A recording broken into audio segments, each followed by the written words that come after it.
Silent, ready, 5 second, start. प्रधानमंत्री नरेंद्र मोदी की लक्षद्वीप यात्रा के बाद मालदीव के मंत्रियों ने उनके विरुद्ध जैसी अपमानजनक टिप्पणियां की, उसके बाद दोनों देशों के संबंधों में खटास पैदा होनी ही थी। वास्तव में यह खटास पैदा होनी तभी शुरू हो गई थी जब मोहम्मद मुइज़्ज़ू ने मालदीव का राष्ट्रपति बनते ही भारत से दूरी बढ़ानी शुरू कर दी थी, क्योंकि मुइज़्ज़ू ने भारतीय सैनिकों को मालदीव से बाहर करने के मुद्दे पर चुनाव लड़ा था।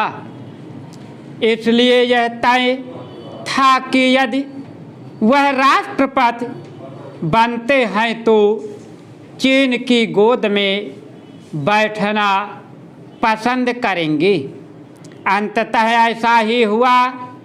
उन्होंने भारत से पहले चीन की यात्रा करना तो आवश्यक समझा ही भारतीय सैनिकों को मालदीव से हटाने पर भी जोर दिया। मालदीव में महज 75 भारतीय सैनिक हैं।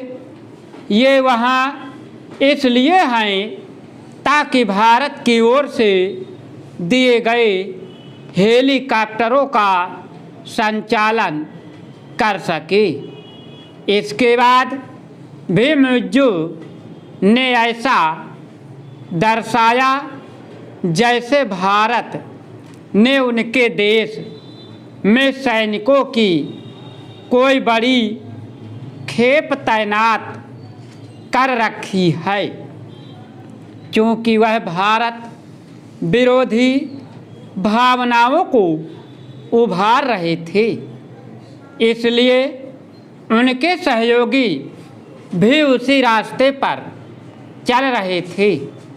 उनके 3 मंत्रियों ने तब अपनी हदें पार कर दी जब भारतीय प्रधानमंत्री लक्षद्वीप की यात्रा पर गए।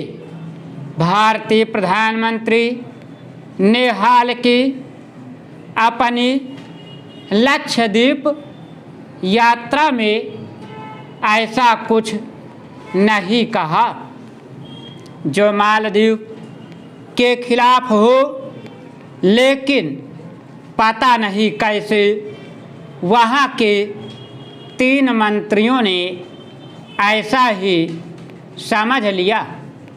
उन्होंने भारतीय प्रधानमंत्री के साथ भारत को भी नीचा दिखाने वाली भद्दी टिप्पणियां की। स्वाभाविक रूप से भारतीयों ने इसे अपने अपमान के रूप में लिया और पर्यटन के लिए मालदीव न जाने का अभियान छेड़ दिया, क्योंकि अन्य देशों के मुकाबले भारत से सबसे अधिक पर्यटक मालदीव जाते हैं। इसलिए मुइज़्ज़ू को यह पता चल गया कि उनके पर्यटन उद्योग को बड़ी क्षति पहुंचने वाली है। भले ही उन्होंने अपने 3 बदजुबान मंत्रियों को निलंबित कर दिया हो, लेकिन इससे क्षति की भरपाई होती नहीं दिखती।